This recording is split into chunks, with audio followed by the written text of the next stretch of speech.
dostatočne. No toto je tá malá kazuistika.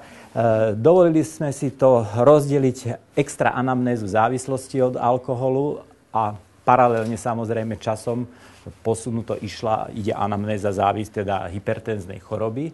Pokiaľ ide o alkohol, tento muž mal brata v rodinnej anamnéze liečeného pre závislosť od alkoholu. On bol aktívny športovec. Mali štúdie, ktoré poukazujú na to, že aktívny šport vlastne nie je prevenciou ani iných závislostí, ani závislosti od alkoholu, niekedy práve naopak. On potom začal postupne piť, prestal športovať, nechal vysokú školu, začal pracovať, neoženil sa, čo je u mužov alkoholikov veľmi časté.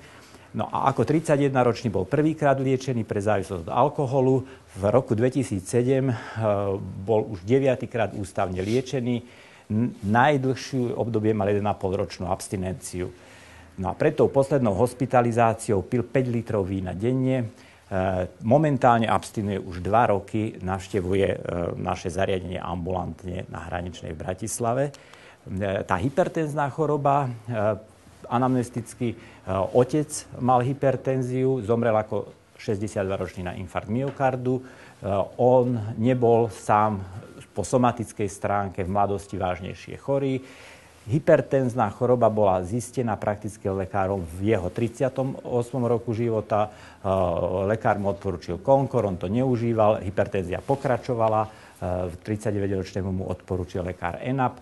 Užíval ho nepravidelne, v roku 2007 opakovane hospitalizovaný pre závislosť a vtedy mu bol ordinovaný Locren.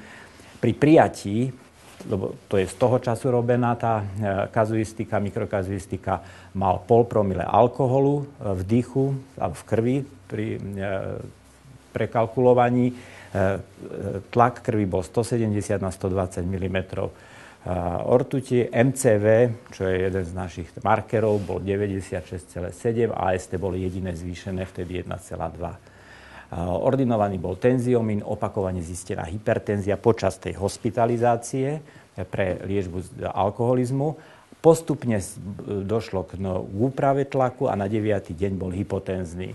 No a preto sme ukončili antihypertenznú farmakoterapiu a teraz pri sledovaní v ambulancii našej, aj pokiaľ ide o jeho krvný tlak, tak abstinuje dlhodobé a je normotenzný, bez akejkoľvek antihypertenzívnej terapie potrebnej. A to je tá taká malá kvantitatívna štúdia. 202 pacientov, ktorí dobrovoľne išli do liečby, boli hospitalizovaní u nás kvôli závislosti. Tak ako v štatistike aj Národného centra zdravotníckych informácií prevaha vlastne 4/5 mužov, 1/5 žien. Aj priemerný vek už 10 ročia, a nie len u nás Rakúšania, v Európe, v našej kultúre prichádzajú do liečby okolo v tej 5. dekáde života, 45 roční boli. Bola to prospektívna, deskriptívna štúdia schválená etickou komisiou centra. No, pri prijatí malo prejavy hypertenzie, alebo teda zvýšený krvný tlak podľa VHO nad 140 mm ortute 46% pacientov. 43 pacientov už bolo liečených antihypertenzívami predtým, ako k nám prišli. A 49%, to je tá odpoveď na tú prvú z dvoch otázok, na konci hospitalizácie mali antihypertenzíva vysadené kvôli poklesu tlaku. K tomu poviem len tak, že ten pokles je býva niekedy dramatický a hlavne u tých, ktorí používajú antihypertenzíva, keď začnú abstinovať, hrozí aj ischemické príhody mozgové, že preto treba veľký pozor na to dávať. No, toto je vlastne len graficky na 7. deň. Bez hypertenzie pri prijatí alkoholikov bolo 54%, tak zhruba polovica mala hypertenziu a potom došlo k poklesu na 7. deň, iba 5% z nich malo stále ešte nad 140 systolický tlak. No a toto sú vlastne dve Gaussové krivky, ako došlo k posunu po 7 dňoch v tej celej vzorke. To vlastne takéto tmavo-fialové sú pri prijatí, taká tá vlastne frekvencia tých, ktorí mali zvýšený krvný tlak systolický. A vľavo potom vidieť, že dochádza k tomuto. Tuto bol vrchol okolo 140, medián sa potom dostal niekde na 120. a zostala iba malá časť. To je vlastne to, čo bolo povedané slovne. My sme zistili pri prejavi hypertenzie u polovice pacientov, je to zhodné so zisteniami iných. Takto to zistili v Taliansku, takto zistili Čekanty, to je veľmi známa práca, citovaná internistami a adiktológmi vo svete. Aguilera to isté, 42%. Podľa očakávania bol významná redukcia v priebehu abstinencie, hypertenzie.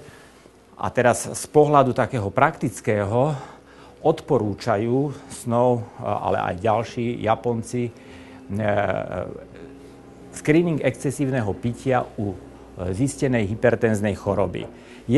Ako najsenzitívnejšia sa ukazuje anamnéza. Anamnéza, či už je to, jednak teda je toto profil toho pacienta.